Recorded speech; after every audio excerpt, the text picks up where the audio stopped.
can use Countif, one of the statistical functions, to count the number of cells that meet a criterion. For example, to count a number of times a particular city name appears in a customer list, or a salesperson how many times his name appears in a sales list. To do so, begin by clicking in an empty cell, type equal sign, type Countif, select Countif function. It comes with an open parenthesis, the range which you want to look in. So here, salesperson,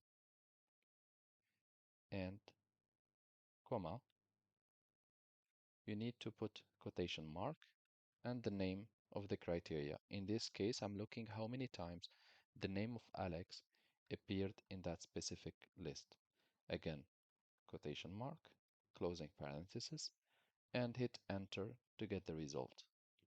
It says that the name of Alex appeared 5 times in this list. You can always check manually using the filter. And here 1, 2, 3, 4, 5, 5 times. If you want to edit the function, click on the cell where the function is, and on the function bar, here you can change the criteria to take another name in consideration.